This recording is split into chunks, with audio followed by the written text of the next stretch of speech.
Poin menarik yang Anda sampaikan adalah seperti apa agar industri baja kita di dalam negeri ini tidak defensif, tapi seperti apa kita bisa melakukan lebih ofensif lagi begitu ya, artinya bisa lebih bersaing dengan produk-produk luar begitu. Nah, tapi dukungan ini sangat diperlukan begitu ya, insentif dan juga lain berbagai kebijakan ini juga diperlukan begitu untuk bisa membangun industri ini bisa lebih maju lagi. Nah, apa evaluasi dari kebijakan yang sudah diterapkan saat ini dan apa yang bisa diperbaiki di pemerintahan yang akan datang? Ya.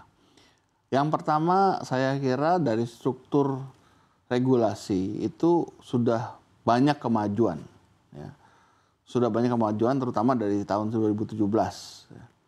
Tinggal sekarang konsistensi penerapan, itu yang pertama. Yang kedua sebetulnya regulasi yang mendukung ekspor itu tidak boleh hanya spesifik untuk misalnya baja. Tapi buatlah regulasi berusaha yang memang mendukung pengusaha lokal ini dapat bersaing dengan dunia internasional. Ya. Caranya bagaimana? Gampang, contek aja negara sebelah kok, gitu aja. Kalau kita itu paling gampang ATM kan, amati, tiru, modifikasi kan begitu ya, selalu begitu. Kemudian misalnya ya dari sisi perpajakan misalnya, dari sisi dukungan ketenagakerjaan, regulasi ketenagakerjaan misalnya begitu, kepastian hukum, begitu, regulasi misalnya perizinan seperti itu. Ya. Jadi saya kira itu akan menurunkan biaya. Oke. Ya, karena di Indonesia ini ada istilah ekonomi biaya tinggi gitu. Jalan nanti dipepet, minta duit kan begitu. Tapi ada satu spesifik mungkin ya aturan yang selama ini membebani para pelaku industri dan mungkin perlu ditinjau kembali oleh pemerintahan berikutnya. Wah itu spesifik ya. Kalau itu pasti spesifik ke masing-masing sektor ya. Tapi kalau untuk baja sih saya kira itu tadi secara regulasi sebenarnya sudah positif. Cuman memang kadang-kadang pelaksanaannya yang kurang konsisten. Begitu. Oke, baik. Nah, ekspektasi tentunya ya untuk pemerintahan yang akan datang seperti apa? Yang pertama sambil kita melindungi industri lokal dari masuknya barang-barang impor ya yang tidak memberikan value added ya, terhadap industri lokal. Misalnya begini. Kalau mereka mengimpor microchip gitu, ya kita nggak bisa bikin ya, mau gimana impor aja nggak apa-apa, buka gede-gede gitu.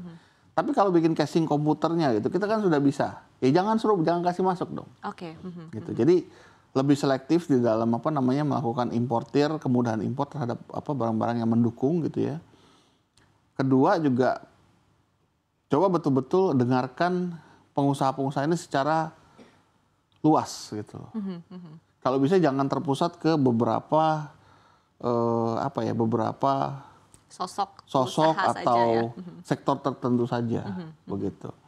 Karena buat kita yang penting adalah kan Indonesia ini sejahtera. Ya. Kalau Indonesia sejahtera itu artinya apa? Orangnya sejahtera. Oke, baik. Buat saya sebetulnya ya, kalau mungkin agak sedikit out of context sore ini, yang harus didorong itu adalah industri pariwisata. Oke. Kenapa? Karena semua sektor ujung-ujungnya adalah efisiensi, otomatisasi dan seterusnya AI dan seterusnya. Semua sektor. Tapi pengaruhnya dari pariwisata untuk baja seperti apa? Loh, semakin mereka banyak bangun resort, semakin banyak mereka bangun. Oke. Dan pariwisata itu membutuhkan infrastruktur. Coba bayangkan, Bali aja baru punya pelabuhan untuk cruise itu baru. Ya. Sekian lama loh, Bali loh. Ya. Cruise baru punya. Cruise baru berangkat dari Jakarta baru tahun ini. Oke. Kalau nggak mesti ke Singapura. Ya. Kan kenapa? Karena infrastruktur tidak mendukung. Marinanya ya. Kita mau ke Labuan Bajo, kita mau ke Raja Ampat. Mahal nggak? Mahal. Kenapa? Karena infrastruktur tidak mendukung, pelabuhan nggak ada. Kita mau keluarin barang, kita mau keluarin kaolin dari Bangka. Nggak bisa. Kenapa? Pelabuhan nggak ada. Ya. Gitu. Jadi arahkanlah infrastruktur itu ke sana. Oke.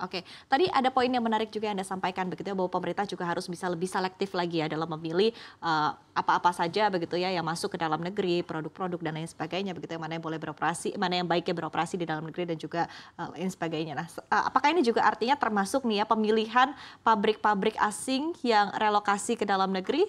Apakah memang perlu selektif juga artinya, karena yang baru-baru ini juga kita ketahui dari BKPM kan baru saja ya merelokasi sejumlah pabrik begitu ke dalam negeri. Ya, jadi sekali lagi yang pertama dilihat value added terhadap industri lokal. Ya.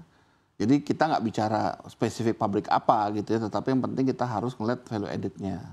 Kalau memang barang-barang itu sudah bisa diproduksi dalam negeri dan tingkat utilisasi manufaktur dalam negeri itu masih rendah, cobalah dipertimbangkan kembali, begitu ya.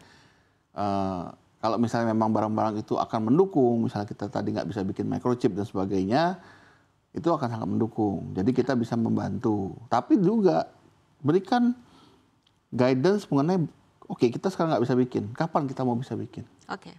Kita sekarang katakan, I don't know, belum bisa produksi uranium gitu ya misalnya. Kemudian ada pabrik dari luar negeri mau produksi uranium. Oke, tapi sampai kapan kita harus bisa produksi sendiri? Jadi sampai saat tertentu ya kita sudah bisa mandiri. Gitu. Oke, tapi kan ketika kita berbicara ya apa-apa saja, produk-produknya apa saja, ini kan perlu outlook yang lebih luas lagi ya, perlu ada sinkronisasi dengan mungkin sektor-sektor tertentu, apa yang ingin didorong oleh pemerintah begitu, dan ini juga akan berpengaruh kepada outlook dari industri baja begitu. Seperti apa Anda melihat mungkin program-program dari pemerintah saat ini, hilirisasi dan sebagainya begitu, kemudian juga outlook dari industri baja secara keseluruhan bagaimana? Secara overall, saya kira saya masih konsisten dengan pendapat saya dulu ya, bahwa saya melihat kebijakan hilirisasi adalah sebuah kebijakan yang sangat amat baik. Ya, memang tinggal sekali lagi pelaksanaannya. Dan outlook Indonesia sebetulnya untuk industri baja sebetulnya itu masih sangat besar, masih sangat baik. Karena satu paling gampang tadi, infrastruktur kita masih tertinggal jauh. Dan hampir semua infrastruktur butuh baja. Ya.